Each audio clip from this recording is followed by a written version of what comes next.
Morning बच्चों। आज हम लोग गणित विषय के अंतर्गत प्रश्न संग्रह 11.2 सीखने वाले हैं। इसके पहले 11.1 हम लोगों ने देखा, आज 11.2 देखेंगे। जैसे कि मैंने पहले ही सूचना दी थी कि ग्राफ की नोटबुक आपको अपने साथ रखनी है। अगर ग्राफ की नोटबुक नहीं भी है तो कम से कम गणित की बुक, पेन, पेंसिल अपने साथ रखिए। हम लोग अभी स्टार्ट करेंगे। आज का जो टॉपिक है वह है विभाजित स्तंभालेख, सब डिवाइडेड बार डायग्राम। यहाँ पर कुछ गांवों के नाम दिए, जैसे गांव इटलापुर, धनोडी, करमाबाद, और फिर पुरुष मजदूर कितने हैं दिखाई दे रहा है, स्त्री मजदूर कितनी है, और उसी के साथ साथ प्रत्येक गांव में कितने लोग हैं। अब यहाँ पर हम देखते हैं इटलापुर जो गांव है वहां पर पुरुष मजदूर जो है वह 180 है और स्त्री मजदूर 120। इस तरह से कुल मिलाकर के 300 मजदूर हुए। अब ये 300 मजदूर यहाँ पर, अर्थात इन दोनों का जो टोटल है वह 300। कुल मजदूरों की संख्या इटलापुर गांव में 300 है। उसी तरह धनोडी जो गांव है वहां पर पुरुष मजदूर 80 है, स्त्री मजदूर 40 है। तो धनोडी गांव में कुल मजदूरों की संख्या होगी 120। इसलिए यहाँ पर हम 120 लिख सकते हैं। काफी सरल सी बात है, इसको हम आसानी से ज्ञात कर सकते हैं। अर्थात स्त्री और पुरुष जो मजदूर है उन दोनों को मिला करके धनोडी गांव में कुल मजदूरों की संख्या 120। उसी तरह से कर्माबाद में कुल पुरुष मजदूरों की संख्या 100 है और स्त्री मजदूरों की संख्या 60 है। इसलिए उस गांव के कुल मजदूरों की संख्या होगी 160। दोनों का टोटल होगा 160। तो हम आसानी से लिख सकते हैं यहाँ पर 160। अब यहाँ पर कुछ जानकारियां दी गई है। सर्वप्रथम सामग्री की जानकारी के आधार पर सारणी तैयार कीजिए। जो सारणी है दिया है, आलेख कागज पर एक्स तथा वाई अक्ष खींचिए। अब मैंने पहले ही कहा था कि ग्राफ पेपर आपके पास होना चाहिए। ग्राफ पेपर अगर होगा तो सबसे पहले ग्राफ की जानकारी आपको होनी चाहिए कि ग्राफ पेपर होता कैसा है। तो मैंने यहाँ पर ग्राफ पेपर एक लिया है, उसको हम सबसे पहले ग्राफ पेपर ही देख लेते हैं।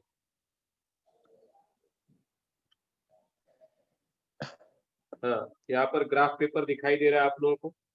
इस तरह से ग्राफ की नोटबुक होगी। इसको थोड़ा सा बड़ा दिखाया गया है। अब एक जो बॉक्स है 1 स्क्वायर सेंटीमीटर, मतलब 1 सेंटीमीटर उसकी लंबाई, 1 सेंटीमीटर ऊंचाई चौड़ाई, अर्थात लंबाई चौड़ाई ऊंचाई सब इसमें जो चारों भुजाएं बराबर है, 1 सेंटीमीटर का एक वर्ग है। और ग्राफ की बुक में कुछ इस तरह से आपको दिखाई देगा। है मैंने समझने के लिए लिया है कि थोड़ा सा ज्यादा स्पष्ट है, क्लियर है। यहाँ पर जो बड़ी लाइनें हैं, एक एक बॉर्डर, एक एक बॉक्स, तो इस तरह की बुक होती है आपके पास, जैसा दूसरे वाले पेज में दिखाई दे रहा है। पॉइंटर की तरफ ध्यान दो। तो प्रत्येक जो बॉक्स है 1 सेंटीमीटर का है और उसके अंदर जो छोटी छोटी लाइनें इस तरह की दिखाई देती है। तो 1 सेंटीमीटर में 10 mm होता है, 10 mm, अर्थात 10 छोटी छोटी लाइनें। तो जो आड़ी और खड़ी लाइनें ऐसे अगर आप काउंट करोगे तो 10 होगी। और आपके बुक में 5 पर एक छोटा सा थोड़ा हल्का सा डार्क लाइन दिखाई देगा आपको। ऊपर नीचे आड़ी और खड़ी दोनों तरफ में, वर्टिकल हॉरिजॉन्टल दोनों तरीके से आप देख सकते हैं। तो जब एक्स एक्सिस और वाई एक्सिस बनाना है उस समय सबसे पहले ध्यान देने वाली बात है कि यहाँ पर 1 सेंटीमीटर का गैप छोड़ दो और जो सीधी लाइन बनाओगे वाई एक्सिस की, इस तरह से सीधी एक लाइन वाई एक्सिस, और ये होगा एक्स एक्सिस, ऐसे लाइन बनेगी। इसका मतलब एक्स एक्सिस और वाई एक्सिस हम इस तरह से ड्रॉ कर सकते हैं लाइन के ऊपर सीधी लाइन। 1 सेंटीमीटर मैंने छोड़ने बोला क्योंकि बगल में मेरी लाइन थोड़ी सी टेढ़ी जा सकती है, क्योंकि मैं पॉइंटर की सहायता से बना रहा हूँ और आप लोग स्केल और पेंसिल की सहायता से बनाइए तो सीधी सीधी लाइन ड्रॉ कर सकते हैं। अब ये हो गया एक्स एक्सिस और वाई एक्सिस की दोनों लाइनें। और यहाँ पर एरो होना बहुत जरूरी है। तो इस तरफ एरो, क्योंकि जो लाइन होती है दोनों तरफ इनफाइनाइट असीमित होती है, पहले हम लोगों ने पढ़ा है स्टार्ट में। तो एक एरो इस तरफ और दूसरा एरो इस तरफ, दोनों तरफ।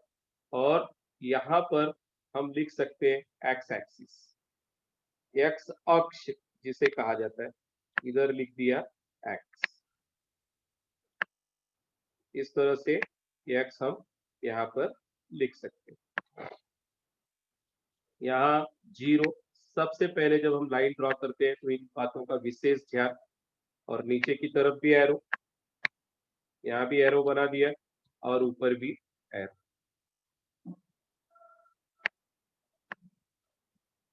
ये सबसे पहले जो बेसिक चीज है उस पर ध्यान दो। इधर छोटा सा कट, ऐसे कट करके यहाँ पर हम y लिख सकते हैं। आगे की कक्षाओं में जाओगे तो इस तरफ बाईं ओर x1 भी लिखना सिखाया जाएगा और नीचे की तरफ y1 भी लिखना सिखाया जाएगा, वो आगे के वर्ग में मिलेगा।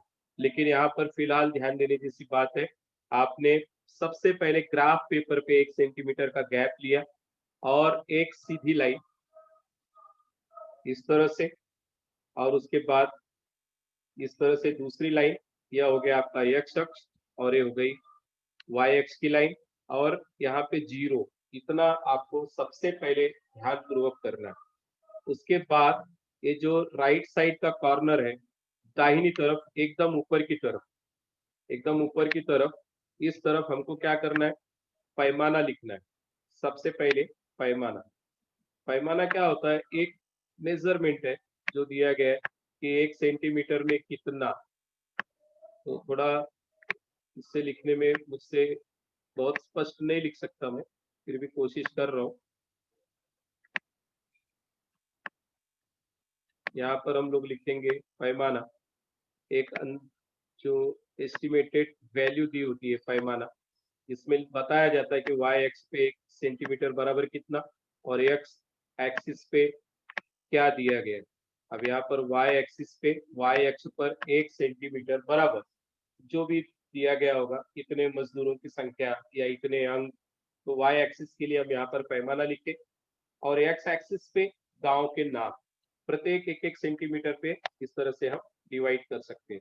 यहाँ पर पिठलापुर जो पहला गांव है, फिर उसके बाद एक गैप इसको छोड़ दो, उसके बाद फिर दूसरे गांव का नाम, फिर इस तरह से तीसरे गांव का नाम, 1 सेंटीमीटर छोड़ देना है।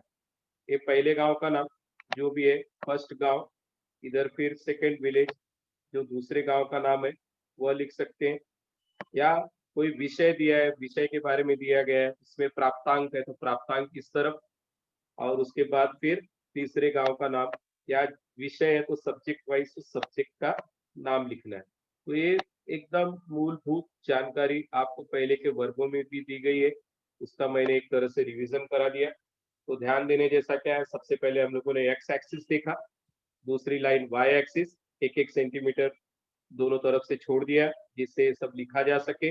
और यहाँ पर जब एक्स और एक्सिस यहाँ पे क्रॉस करते हैं, एक दूसरे को कट करते हैं, वहां 0 और एरो होना चाहिए दोनों लाइनों पे, एरो तीर का जो चिन्ह है वह होना चाहिए। और पैमाना दाहिनी तरफ कॉर्नर पे हमको लिखना है।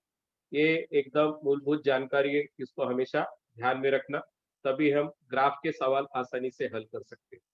अब यहाँ पर दिया इटलापुर गांव, फिर से हम सवाल की तरफ आते हैं। इटलापुर गांव में पुरुष मजदूर 180, स्त्री मजदूर 120 और कुल मजदूरों की संख्या 300। धनोड़ी गांव में 80 पुरुष मजदूर, 40 स्त्री मजदूर और कुल मजदूरों की संख्या स्त्री और पुरुष मिलाकर के 120। उसी तरह से कर्माबाद में 100 पुरुष मजदूर और 60 स्त्री मजदूर, दोनों को मिलाकर के 160 कुल मजदूरों की संख्या हुई। अब यहाँ पर दिया है आलेख कागज पर एक्स तथा वाई अक्ष खींचिए, हम लोगों ने खींचा। समान दूरी लेकर के एक्स अक्ष पर गांव का नाम, तो मैंने पूरा गांव का नाम नहीं, उसके स्थान पर जैसे इटलापुर है तो उसको 1 नंबर दिया, आप लोग वहां पर गांव का नाम लिख सकते हो। और दूसरे नंबर पर धनोड़ी गांव, तो उधर सेकंड नंबर मैंने दिया है। कर्माबाद के लिए मैंने 3 नंबर दिया है, तो आप उस स्थान पर गांव का नाम लिख सकते हो। उसके बाद फिर y अक्ष पर मजदूरों की संख्या 1 सेंटीमीटर बराबर 40, यह पैमाना लीजिए। मैंने जैसा कि बताया पैमाना लिखना है सबसे पहले। तो पैमाना राइट साइड में ग्राफ बुक पे एकदम कॉर्नर में, वहां पर पैमाना लिखना है 1 सेंटीमीटर, जो एक एक बॉक्स है वह 40 मजदूर, इस तरह से पैमाना लेना है। और जब ग्राफ में हम भरना, ये सब डेटा भरना स्टार्ट करेंगे तो उस टाइम पे एक स्लैंट लाइन में लिख सकते हैं, जो खड़ी लाइन है वहां पर हम लिख सकते हैं कि मजदूरों की संख्या, पैमाना में लिखा है 1 सेंटीमीटर बराबर 40 मजदूर, और जो खड़ी लाइन है उसके बगल पैरेलल उसके लिखना है मजदूरों की संख्या। अब इठलापुर गांव में कुल 300 मजदूर है। अब मजदूरों की संख्या अब हमको स्तंभ में दिखाना है। जैसे देखो यहाँ पर लिखा है, मैंने बताया कि ये वाई एक्सिस के पैरेलल हम लोगों ने लिखा मजदूरों की संख्या 1 सेंटीमीटर बराबर 40, पैमाना लिखा वाई एक्स पर 1 सेंटीमीटर बराबर 40, एकदम कॉर्नर पे लिखना है 1 सेंटीमीटर बराबर 40 मजदूर। अब इसमें सब डिवाइडेड बार ग्राफ है, इसके लिए दो कलर का उपयोग किया गया है। आप लोग कलर करिए या पेंसिल को डार्क जो शेड दिया है वो पुरुष दिखाए गए, और जो ब्लैंक बॉक्स है वह स्त्रियां दिखाई गई है। बराबर है। तो प्रत्येक सेंटीमीटर 40, तो एक पहला ये जीरो, जीरो के बाद 40, 40 के बाद 80, 80 के बाद ये जो लाइन है 120, फिर 160, मतलब 40 40 ऐड करते जाना है। टोटल मैक्सिमम 320, क्योंकि 300 मजदूर है यहाँ पर, तो 300 तक, 320 तक हम ले जा सकते हैं। या आप बहुत सरल तरीके से 4 दूनी 8, 4 तेईस 12, 4 चौक 16, 4 पच्चीस 20, एक एक जीरो बढ़ाते जाओ, 4 सत्ते 28, 4 अठे 32, जीरो जीरो बढ़ा दिया, तो पैमाना हो गया 1 सेंटीमीटर बराबर 40 मजदूर। और जो डार्क कलर से दिखाया है वह पुरुषों की संख्या है, जो ब्लैंक बॉक्स है वह स्त्रियों की संख्या है। अब सब डिवाइडेड में क्या करना है, जो टोटल मजदूरों की संख्या है, टोटल मजदूरों की संख्या 300, तो 300 यहाँ पर एक साथ बॉक्स बना लो। पहला 1 सेंटीमीटर छोड़ दिया, उसके बाद पहली लाइन 300 पर छोटा सा डैश यहाँ पर मार्क कर लो, क्योंकि देखो 40, 80, 120 इस तरह से लेते लेते यहाँ पर 300 मिला, तो यहाँ पर पहले एक लाइन मार्क कर लो 300 की, और उसके बाद फिर ये लाइन सीधी ले लिया हम लोगों ने। इस तरह से इटलापुर गांव के पूरे मजदूरों की संख्या हो गई 300। उसमें से पुरुष कितने हैं, तो सबसे पहले पुरुष 180 थे, तो यहाँ पर हमको 180 पे डिवाइड कर देना है, ये हो गई पुरुष मजदूरों की संख्या। और इस भाग को पूरी तरह से डार्क कर देना है, पेंसिल से शेड कर दो, तो यह हो गया पुरुषों की संख्या, और ये जो ब्लैंक बचा वो हो गया स्त्रियों की संख्या। इस तरह से हम धनोडी गांव का भी ले सकते हैं। हम लोगों ने देखा धनोडी गांव में कितने पुरुष हैं, 80, और मजदूर स्त्री मजदूर कितने, 40, तो स्त्री मजदूर 40 और 80, तो यहाँ पर क्या किया हम लोगों ने, पूरे हो गए 80 और 40 120, तो इसको ले लिया 120, 120 पे मार्क करने के बाद 80 जो पुरुष थे वह पुरुषों की संख्या को 80 पे मार्क करके हम लोगों ने उसको डार्क शेड बना लिया। इसके लिए यहाँ पर डार्क हो गया, और ये हो गया लाइट जो बचा स्त्रियों की संख्या। उसके बाद फिर कर्माबाद, कर्माबाद में कुल 160 लोग हैं, तो 160, तो 160 हम लोगों ने पूरी तरह से 160 पे मार्क किया, और उसके बाद क्या हुआ, ये जो बचा 100, और उसके बाद इधर जो बचा वो हो गया 60। तो इस तरह से हम सब डिवाइडेड, जिसके अंदर स्त्री और पुरुष दोनों दिखा सकते हैं। तो सबसे पहले हम लोगों ने क्या किया, एक्स एक्सिस ड्रॉ किया, उसके बाद वाई एक्सिस ड्रॉ किया, और नीचे की तरफ गांव के नाम लिखे, और वाई एक्सिस के पैरेलल मजदूरों की संख्या लिखी, और कॉर्नर पे पैमाना लिखा, पैमाने में 1 सेंटीमीटर बराबर 40 मजदूर। उसके बाद जो डार्क शेड है वह पुरुषों की संख्या दर्शाता है, जो ब्लैंक बॉक्स है वह स्त्रियों की संख्या दर्शाता है।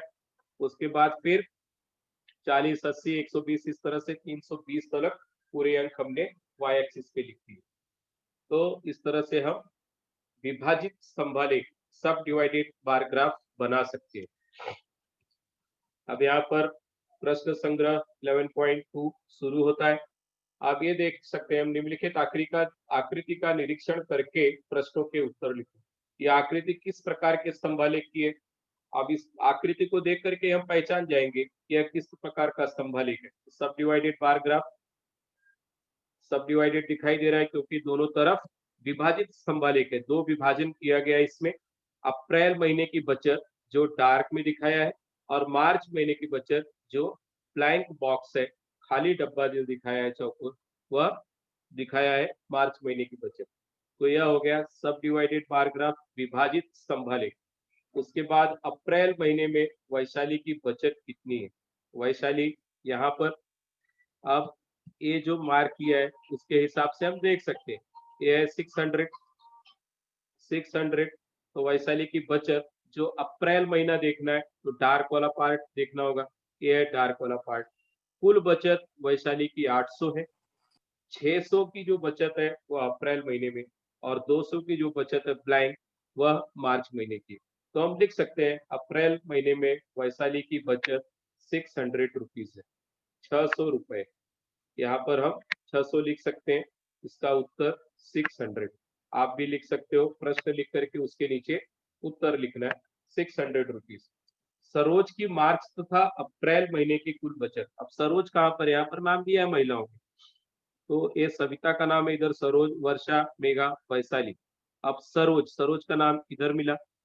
अब मार्च महीने में उसकी बचत कितनी है और अप्रैल में कितनी है, और दोनों मिला करके कितनी है। मार्च अप्रैल दोनों का मिला करके 800 है। अगर हम ध्यान से देखेंगे तो उसकी बचत यहाँ पे 400 हमको अप्रैल में दिखाई दे रही है, और ऊपर के 400 रुपए की बचत मार्च महीने में है। तो इस तरह से उसकी कुल बचत हो गई 800 रुपए। तो हम लिख सकते हैं ये जो पोर्शन था यह मार्च का दिखाई दे रहा है या अप्रैल का। तो हम दोनों मिला करके मार्च और अप्रैल का बता सकते हैं कि सरोज की मार्च तथा अप्रैल महीने की कुल बचत 800 रुपए है। तो 800 हो गया, यहाँ पर 800 हमने लिख दिया। आप लोग बाकायदा उत्तर लिखिए। सविता की कुल बचत मेघा की कुल बचत से कितनी अधिक है। अब सविता और मेघा को हमको देखना है। मेघा की कुल बचत अगर हम लोग देखें तो 400 और 600 के बीच में ये वाला भाग, मतलब मेघा की बचत हो गई 500 रुपए, और सविता की कुल बचत 1000, यहाँ पर दिख रहा है 1000। तो दोनों का डिफरेंस कितना है, तो क्या करना होगा हमको। सविता की कुल बचत 1000 हमने लिख दिया, 1000, और उसके अंदर से मेघा की बचत को हम घटा देंगे। हमने देखा कि सविता की बचत 1000 रुपए है और मेघा की बचत कुल 500 रुपए है।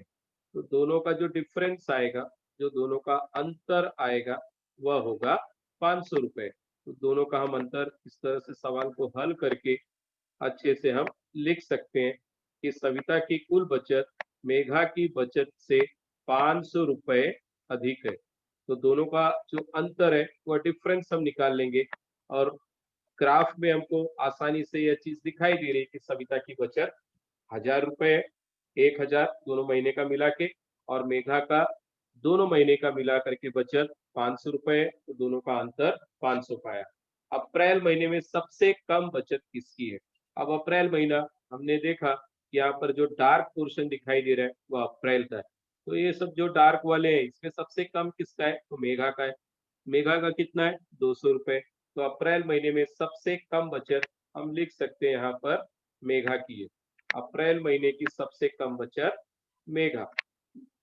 तो जो महिलाओं के नाम थे इसमें जब हम लोगों ने देखा कि अप्रैल महीना जो डार्क कलर में दिखाया गया है, गाढ़े नीले रंग में दिखाया गया है, उसमें सबसे कम जो बचत है वह मेघा की है। तो हम उत्तर में लिखेंगे अप्रैल महीने में सबसे कम बचत मेघा की हुई। अब यहाँ पर इंग्लिश में उत्तर दिया है कि जो बार ग्राफ है वह सब डिवाइडेड बार ग्राफ है, विभाजित बार ग्राफ है। उसके बाद वैशाली की जो सेविंग्स है, बचत है, वह 600 रुपया है। यहाँ पर सब डिवाइडेड विभाजित बार ग्राफ। उसके बाद फिर टोटल सेविंग सरोज और की मार्च और अप्रैल की मिला करके 800 रुपए मैंने पहले ही बताया। अब सविता की जो टोटल सेविंग्स है वह 1000 रुपीज बचत है, उसमें से मेघा का कितना है 500, और दोनों का अंतर हम लोगों ने देखा बचत का, वह 500 रुपए था। उसी तरह से सविता की जो सेविंग्स है वह 500 रुपए अधिक है मेघा की अपेक्षा। लास्ट वाला जो प्रश्न था, मेघा की सबसे अप्रैल महीने में सबसे कम आय किसकी है, वह मेघा है। तो हमको उत्तर लिखना है मेघा की आय अप्रैल महीने में सबसे कम है। अब यहाँ पर दिया है जिला परिषद की किसी विद्यालय के 5वीं से 8वीं कक्षा में विद्यार्थी तथा विद्यार्थियों की संख्या निम्नलिखित सारणी में दी गई। तो सारणी हम देख सकते हैं आराम से। वाई अक्ष पर लिखा है 1 सेंटीमीटर बराबर 10 विद्यार्थी लीजिए। कक्षा 5वीं में कितने विद्यार्थी है? छात्र 34, छात्राएं 17, छठी में 26 और 14, और उसी के साथ 7वीं में 21 छात्र, 14 छात्राएं, 8वीं में 25 छात्र और 20 छात्राएं। तो सबसे पहले हमको इनका टोटल करना होगा। तो विद्यार्थी कितने हैं? तो कुल विद्यार्थी वो अगले स्लाइड पे किया है। यहाँ पर हम देख सकते हैं 5वीं कक्षा के लड़के बॉयज थे 34, गर्ल्स लड़कियां 17 थी, कुल मिलाकर के 51 हो गए। 51 विद्यार्थी थे 5वीं कक्षा में। उसी तरह से छठी कक्षा में 26 बॉयज 14 गर्ल्स, कुल मिलाकर के हो गई 40 स्टूडेंट्स, 40 विद्यार्थी। उसी तरह से 7वीं में है बॉयज की संख्या 21, गर्ल्स की 14 और कुल मिलाकर के हो गए 35। तो सबसे पहले हमको दोनों का टोटल कर लेना है। सब डिवाइडेड बार ग्राफ में विभाजित स्तंभालेख में दोनों का टोटल कुल कितने विद्यार्थी हैं। यहाँ पर 25 बॉयज है 8वीं में और 20 गर्ल्स है, कुल मिलाकर के हो गए विद्यार्थियों की संख्या 45। जब टोटल हम लोग कर लेंगे तो मैंने पहले बताया कि ग्राफ बनाते समय 1 सेंटीमीटर बाईं ओर छोड़ दो, 1 सेंटीमीटर नीचे की तरफ। अब यहाँ पर ग्राफ छोटा है तो यहाँ पर 2 सेंटीमीटर छोड़ा गया है। आप अपने हिसाब से 1 या 2 सेंटीमीटर छोड़ सकते हो। उसके बाद सबसे पहले क्या करना है, एक्स एक्सिस लिखना है। इस तरफ एक्स, ऊपर की तरफ वाई, और जहां पर काटते हैं एक दूसरे को उधर 0। इधर y1 x1 लिख सकते हो, आवश्यक नहीं है। और जो y एक्सिस के पैरेलल है वहां पर विद्यार्थियों की संख्या, स्टूडेंट्स, और नीचे की तरफ कक्षा। और पहला 1 सेंटीमीटर छोड़ने के बाद फर्स्ट आपको मिला 5th स्टैंडर्ड, फिर बाद में 6, और उसी के साथ 1 सेंटीमीटर का गैप लेने के बाद फिर 7th लिखा, फिर 1 सेंटीमीटर की जगह छोड़ करके 8। इस तरह से पहले डिवाइड कर लो। अब टोटल संख्या कितनी दी है, या वाई एक्सिस पे पैमाना लिखना है हमको। 1 सेंटीमीटर बराबर 10 विद्यार्थी, और बॉयज को डार्क कलर में दिखाया है। बॉयज जो है वह डार्क कलर में, और गर्ल्स को ब्लैंक दिखाया, उसको शेड नहीं करना है। पेंसिल से आप डार्क कर सकते हो, शेड कर सकते हो, कलर का भी इस्तेमाल किया जा सकता है। और वाई एक्सिस पे विद्यार्थियों की संख्या, पैमाना दिया है 1 सेंटीमीटर बराबर 10। पैमाना जो है उसी के हिसाब से चलना है। 1 सेंटीमीटर का जो बॉक्स है मार्क कर दो पहले 1-1 सेंटीमीटर पे ऐसे, या डॉट कर सकते हो, या इस तरह से पेंसिल से मार्क भी किया जा सकता है। और उसके बाद मैक्सिमम जो नंबर है वह 51 से ज्यादा नहीं है, तो हम 60 तक ले सकते हैं। यहाँ पर पहले 10, फिर 20, 0 से 10, 10 से 20, 20 से 30, 40, 50, 60, इस तरह से जो मार्क किया है 10, 20, 30, 40, 50, 60 विद्यार्थियों की संख्या ले ली। अब सबसे पहले कितने हैं, 5th स्टैंडर्ड में 51 स्टूडेंट्स हैं, 51 विद्यार्थी है। तो मैंने 50 से एक लाइन ज्यादा, यहाँ पर 50 आती है, 50 के बाद एक और जो बारीक वाली लाइन है वो लेकर के 51 कर दिया, और एक इस तरह से एक बॉक्स, एक रेक्टेंगल मैंने बना लिया। ये हो गए कुल विद्यार्थियों की संख्या। अब 51 में से कितने बॉयज है, 34। तो जो डार्क वाला पोर्शन है वो 34 तक ले लो। 30, उसके बाद 4 बारीक लाइनें। मैंने कहा था ये 5 के लिए थोड़ी सी लाइट है, और छोटी छोटी 5 लाइनें, 1 2 3 4 5, 5 से एक कम 4 में 34 बॉयज हो गए। और जो खाली जगह बची वह 17 गर्ल्स के लिए। वहां पर कुछ नहीं करना, वैसे खाली जगह रहने दो, उसको शेड नहीं करना है। उसके बाद छठी कक्षा में कुल 40 विद्यार्थी है, तो 40 पे मार्क किया मैंने 40। उसमें से बॉयज कितने, 26, 20 के बाद ये 25, उसके बाद एक और लाइन ले ली 26, ये 26, और इस पोर्शन को पूरी तरह से डार्क कर दिया, पेंसिल से शेड कर दिए या कलर कर दिया, तो ये हो गए बॉयज, और जो खाली जगह बची वह गर्ल्स। उसी तरह से 7वीं कक्षा के कुल विद्यार्थियों की संख्या है 35, तो 7th स्टैंडर्ड 35 पे मार्क करो, ये 30 है। 30 के बाद 5 और बारीक वाली लाइनें ली, mm वाली, तो 5 हमको आसानी से दिख जाता है। 35, 35 में वॉइस कितने 21, 20 के बाद 1 mm और ऊपर लिया तो ये मिल गया हमको 21 सेंटीमीटर, या 21 जो पोर्शन था वह वॉइस के लिए, इसके लिए उसको पूरी तरह से शेड कर दिया पेंसिल से या कलर कर दिया। अब 8th स्टैंडर्ड में कुल विद्यार्थी संख्या 45, 40 के बाद 5 और बारीक लाइनें 45 पे मार्क करके ये आयत बना लिया, रेक्टेंगल ड्रॉ कर लिया हम लोगों ने 1 सेंटीमीटर वाला जो था चौड़ाई का। अब उसमें 25 क्या थे बॉयज की संख्या, ये 20 के बाद ये 5 लेकर के 25 पे हमने मार्क कर दिया, इसको डिवाइड कर दिया, इसके लिए डिवाइडेड, सब डिवाइडेड कहा जाता है इसे। विभाजित, दो चीजें एक ही बार ग्राफ में दिखाई दे रही है हमको, तो ये मिल गया हमको। इस तरह से हम देखते हैं कि ग्राफ किस तरह से 8वीं कक्षा का तैयार हो गया, 5वीं से लेकर के 8वीं। ये जो ब्लैंक पोर्शन है यह गर्ल्स, इसको देख करके हम आसानी से समझ सकते हैं कि लड़कियों की संख्या कितनी है, लड़कों की टोटल में से इसको माइनस कर दिया तो बचे बॉयज, या बॉयज को देख लिया 34, 51 में से माइनस किया बचा 17, यह लड़कियों की संख्या। तो आसानी से इसको पढ़ा जा सकता है कि कुल विद्यार्थी संख्या कितनी है, उसमें से कितने बॉयज है, कितने गर्ल्स है और किस स्टैंडर्ड का है, क्योंकि नीचे स्टैंडर्ड दिया है 5th, 6th, 7th, 8th। तो इसका जो इम्पोर्टेंट पार्ट था, सबसे पहले X axis, Y axis, zero, दोनों अक्ष खींच लेने के बाद जहां पर वे एक दूसरे को काटते हैं वहां पर जीरो।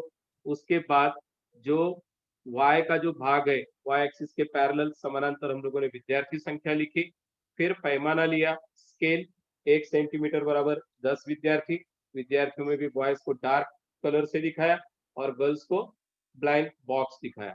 तो इस तरह से हम यह आलेख पूरा बना करके पूर्ण कर सकते हैं।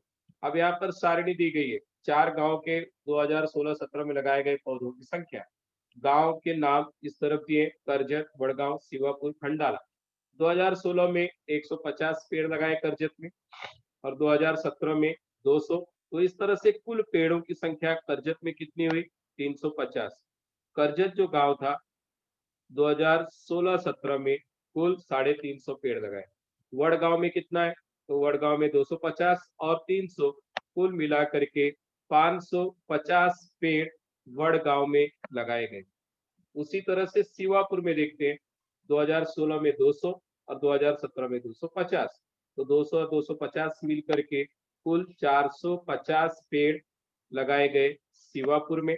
उसी तरह से खंडाला जो गांव है वहां पर 100 और 150, इस तरह से कुल पेड़ों की संख्या 2 वर्षों में 250 पेड़ खंडाला गांव में लगाए गए। तो अब इसके आधार पर हमको विभाजित स्तंभालेख बनाना है। उसी तरह से जैसे पहले हम लोगों ने सीखा, सबसे पहले एक्स एक्सिस ड्रॉ किया, एक्स अक्ष और वाई अक्ष, 1 सेंटीमीटर छोड़ सकते हो, 2 सेंटीमीटर भी छोड़ सकते हो, ज्यादातर हम 1 सेंटीमीटर ही छोड़ते हैं, विद्यार्थियों को वही सिखाते हैं। और इस तरफ वाई एक्सिस, वाई लिखा, यहाँ पर एक्स, इस फिर जहां पर दोनों एक दूसरे को काटते हैं उधर जीरो, और फिर x1 y1 लिख सकते हो। स्केल दाहिनी तरफ कॉर्नर पे, पैमाना जिसे कहते हैं, एक्स एक्सिस यहाँ पर है तो ये वाई एक्सिस के लिए पैमाना लिखा जाता है। एक्स एक्सिस पे गांव के नाम है करजत, वडगांव, शिवापुर और खंडाला, गांव के नाम लिख लिए। वाई एक्सिस के लिए हमने पैमाना लिखा है 1 सेंटीमीटर बराबर 100 पेड़ या 100 वृक्ष, 100 ट्रीज।